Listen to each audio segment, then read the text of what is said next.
Okay, let's unpack this. Have you ever been in a conversation where you desperately wanted to support someone, but maybe the words just wouldn't come right? Mhm. Or perhaps you've tried your best to listen only to find the other person still felt unheard. Yeah, that happens. Today, we're taking a deep dive into the incredibly powerful world of empathetic connection and, sensitive emotional support. Right. Our source material, it's initially rooted in mental health nursing, but it offers just a treasure trove of insights that are, well, universally applicable to anyone wanting to be a better communicator, a more supportive presence. And what's really fascinating here is how these professional frameworks, designed for critical care situations, they can actually illuminate the pathways to deeper understanding and connection in any interaction you have. Any interaction, We'll be yes. exploring the fundamental techniques for truly hearing someone, Yeah. creating that environment of trust, and offering support while, crucially, maintaining healthy boundaries. And this really brings up an important question. How can we, as individuals, translate these expert strategies into our everyday lives? How do we actually make a difference for those around us? Exactly. Our mission today is to distill the most vital nuggets of wisdom from these sources. We want to give you a shortcut to being genuinely well informed on what it takes to offer that empathetic and sensitive support without feeling, overwhelmed by all the information out there. You're Mm, going to walk away with practical tools, some surprising insights perhaps, and a real appreciation for the deliberate art of human connection. hopefully, yeah. So let's start by setting the stage. What exactly is therapeutic communication? How is it different from, say, just chatting with a friend over coffee? Well, the core difference really is purpose.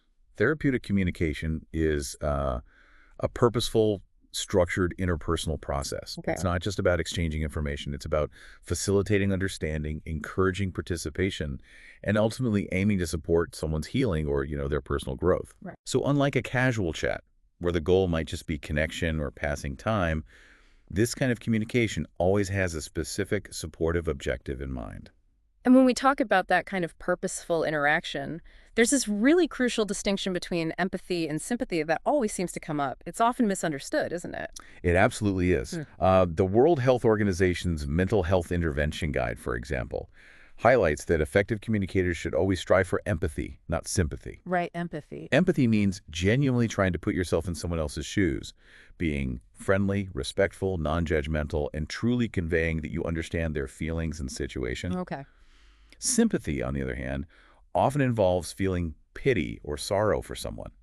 And while that's well-intentioned, pity can sometimes create distance, maybe a sense of superiority, Hmm. whereas empathy connects with them. It fosters that sense of shared humanity. So, if empathy is about understanding with someone, how do we actually show that understanding? Especially if we don't necessarily agree with their viewpoint or feelings. Let's unpack some of those concrete validation techniques. Yeah, this is where techniques like acceptance become really powerful. And it's not about condoning behavior or agreeing with a thought, right? It's simply acknowledging the other person's emotions or message, affirming you've heard them. Okay. So, for example, if someone says, I hate taking all this medicine, it makes me feel numb, an empathetic response isn't to debate the medicine's merits. It's to say something like, yes, I understand how frustrating it must be to feel numb. Okay. It validates their experience, helps them feel heard, and surprisingly, that can make them more open to further conversation. Right. And a huge part of this is also active listening, which isn't just, hearing words, but really engaging with both verbal and verbal cues to show genuine interest and actively verify your understanding. We'll definitely circle back to that one. We should. Then there's clarification. When a message is confusing, maybe vague, just asking for clarification benefits both parties. Makes sense. If someone says, I feel useless to everyone and everything, a clarifying question might be, I'm not sure I understand what you mean by useless. Can you give me an example? It helps them articulate better and ensures you actually grasp their meaning. Mm-hmm. And then reflecting is a really powerful way to empower someone. Instead of just jumping in with advice, you reflect their thoughts back to them, encouraging them to find their own solutions. How does that look in practice? Well, if someone asks, do you think I should do this new treatment or not? Instead of giving your opinion, you might ask, what have you considered already? What do you think the pros and cons are for this new treatment plan? It shifts the ownership back to them. That's incredibly insightful. But what about when someone is experiencing something that feels very real to them, like delusions or hallucinations?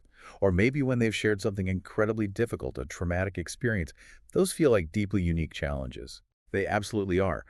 For someone experiencing delusions or hallucinations, where the experience is profoundly real to them, you need to use what we call acknowledging feelings without validating the delusion itself. Okay, how does that work? You convey empathy by accepting their experience and the feelings tied to it. For instance, you might say, I don't hear the angry voices that you hear, but that must be very frightening for you. Right. You're validating the fear, not the voices. Exactly. It validates their emotional reality and builds trust even when you don't share their perception. Okay. And trauma disclosure. With sensitivity to trauma disclosure, it's vital to respond with immense care.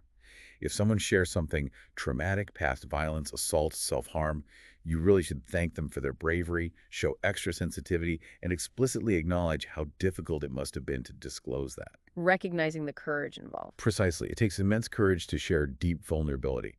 And for individuals who are severely withdrawn, the power of just being present, what we call therapeutic presence, can't be overstated. Just being there. Just sitting quietly with them, offering a calm, steady presence. It can be deeply meaningful.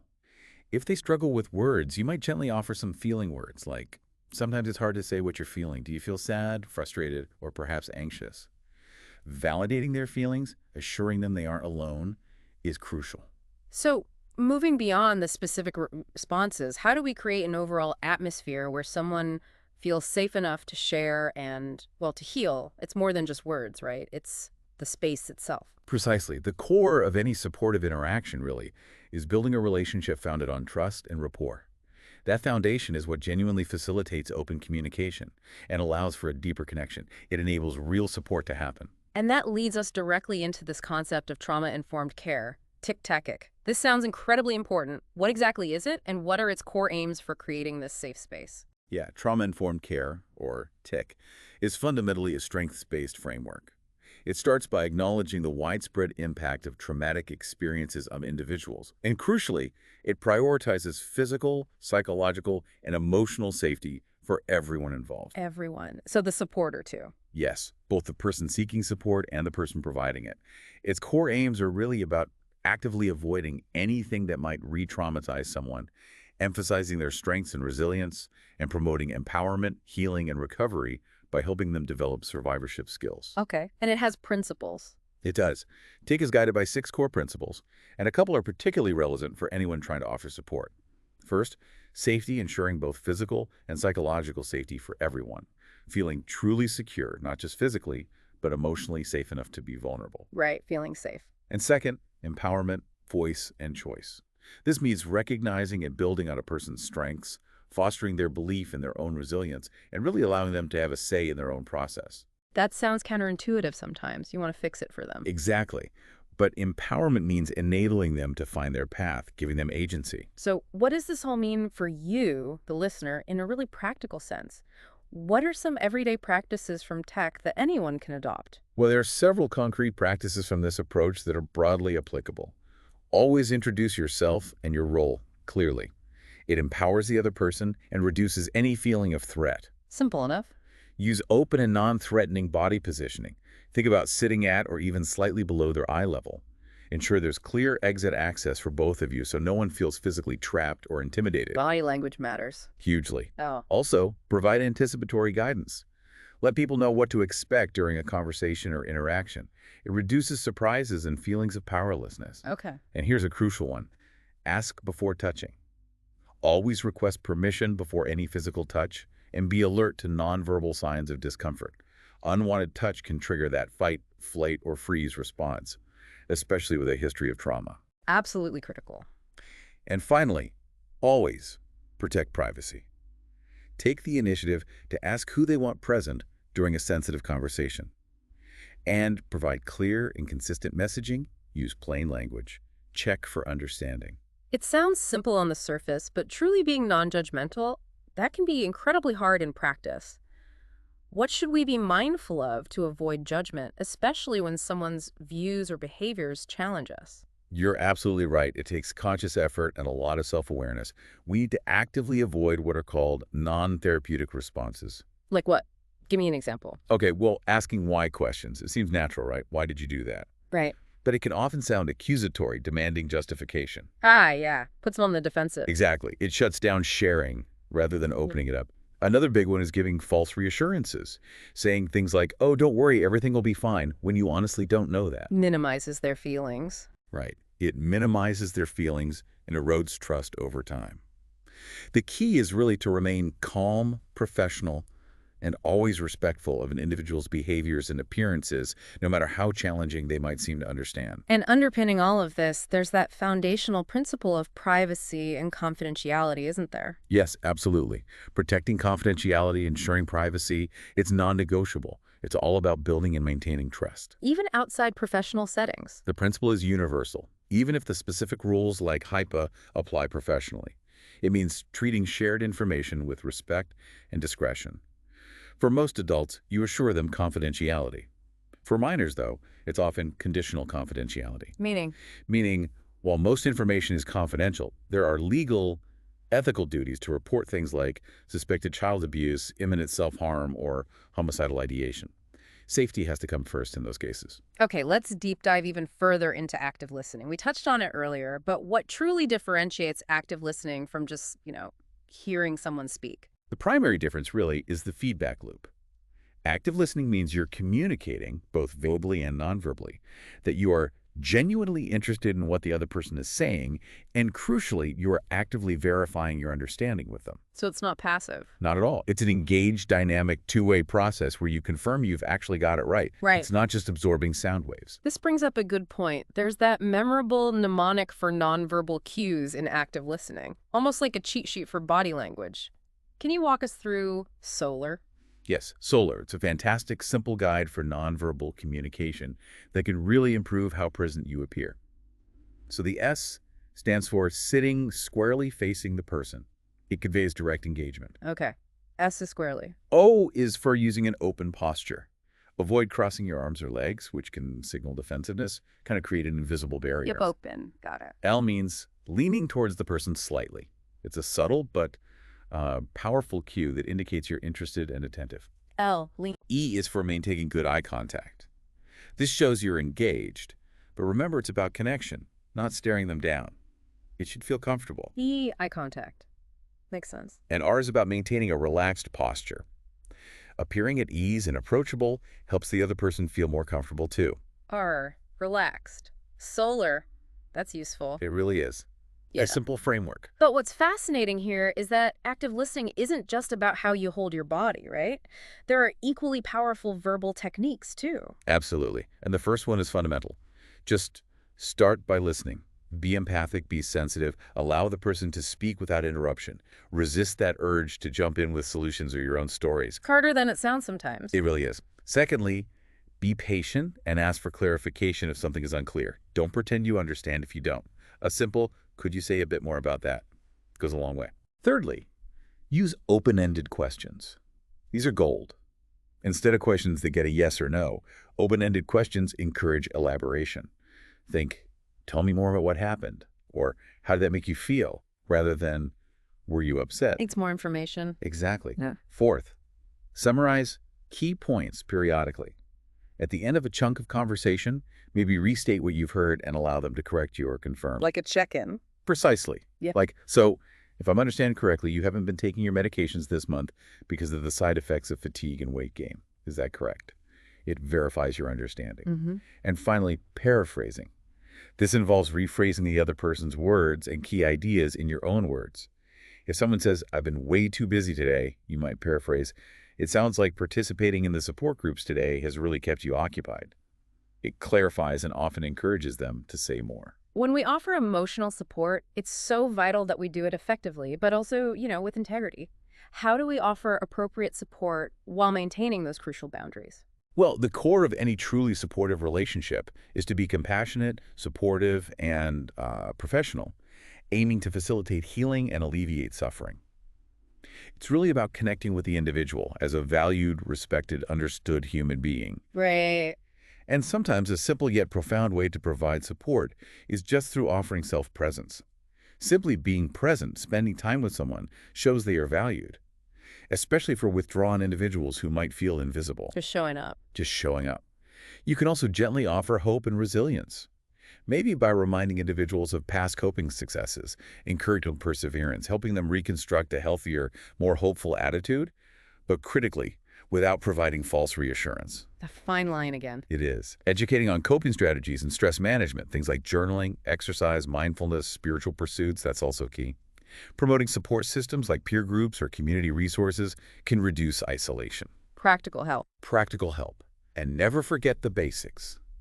Addressing physiological needs like nutrition, sleep, hygiene, those profoundly impact emotional well-being. Okay, this brings us to a really vital point. Boundaries.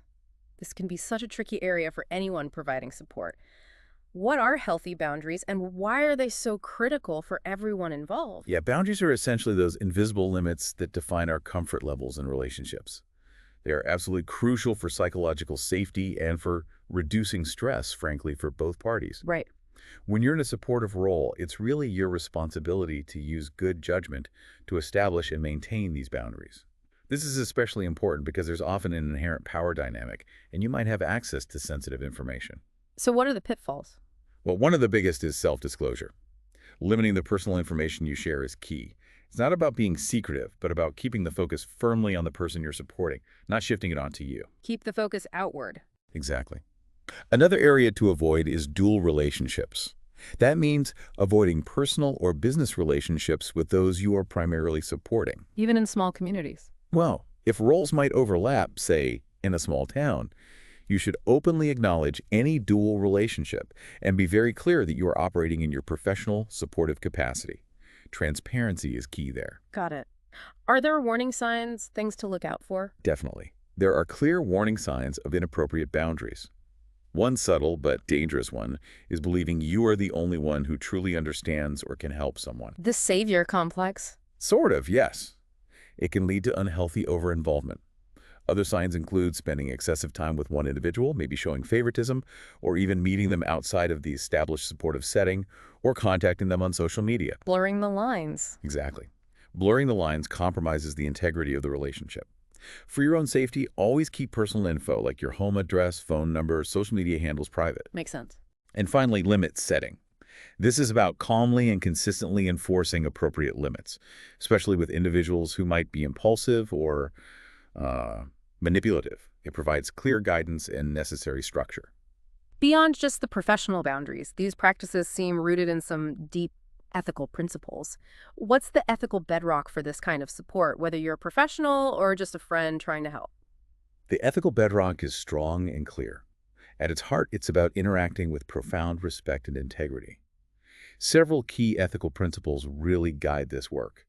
First is respect for autonomy. Okay. That means advocating for an individual's perspectives, their preferences, their fundamental right to make informed decisions about their own life.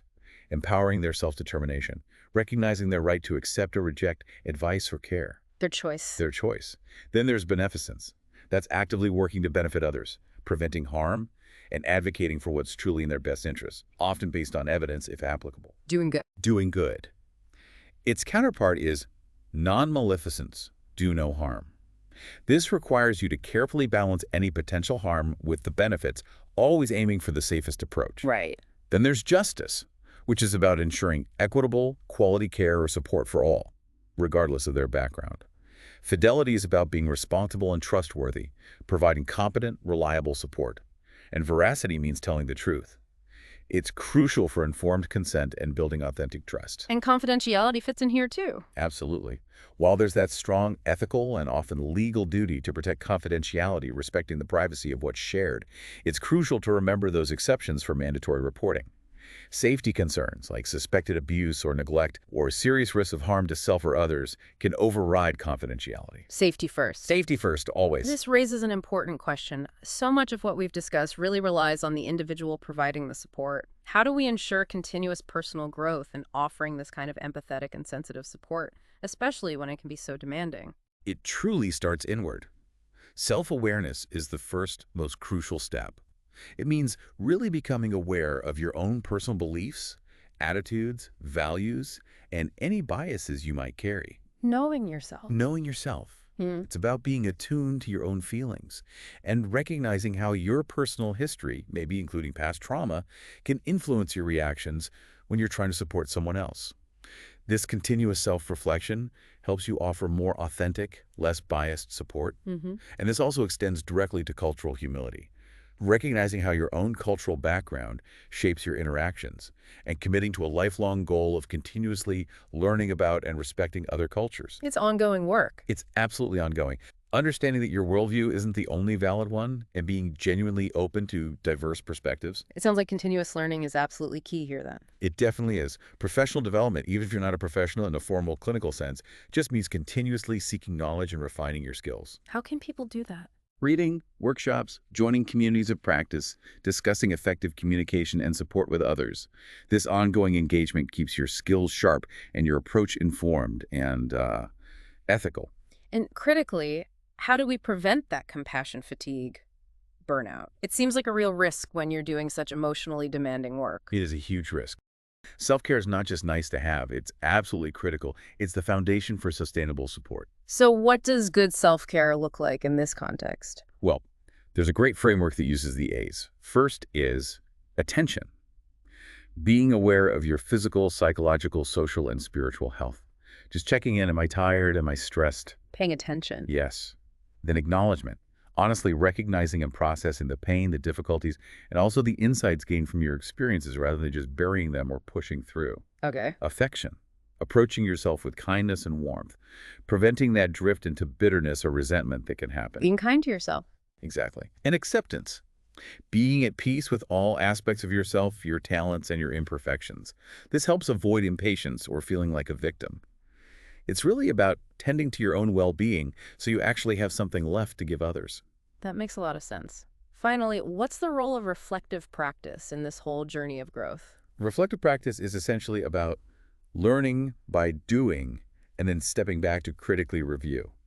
It involves regularly engaging with questions like, okay, what went well in that conversation? What could I have done differently? Or what biases might have popped up and influenced my reaction? Asking yourself the hard questions. Yes, you can think through past interactions, case studies, or even just imagine different scenarios. This deliberate process helps you evaluate your responses, identify those personal biases, and continuously improve how you offer genuinely person-centered, empathetic support. It's really how you turn raw experience into usable wisdom. So what does this all mean for you, the listener? We've unpacked this incredible depth behind providing truly empathetic and sensitive emotional support, from the specific words you choose to the very environment you help create. Right. And these aren't just clinical guidelines locked away in textbooks. They are powerful blueprints for building stronger, more understanding connections in every single aspect of your life. Yeah, if we connect this to the bigger picture, it's really clear that true support isn't a one-off act. It's an ongoing practice of self-awareness, active engagement, and real ethical consideration. Mm-hmm. It's about moving beyond just trying to help to truly understanding how to empower, validate, and uplift others while, importantly, safeguarding your own well-being in the process. Our deep dive today has hopefully given you not just that shortcut to being well-informed, but maybe also a renewed sense of purpose and some practical tools for your interactions. Right. For you, the learner, the challenge now perhaps is to take these nuggets of knowledge and consciously infuse them into your daily conversations. Which really raises an important question for you to think about. In what small, deliberate way can you apply just one of these principles? Maybe it's active listening using solar. Maybe practicing acceptance without agreement, or perhaps just being more intentional with your own self-care. What's one thing you can consciously try in a conversation you have today or tomorrow? Something to mull over as you go about your day. Thank you so much for joining us on this deep dive. Until next time, keep connecting and keep growing.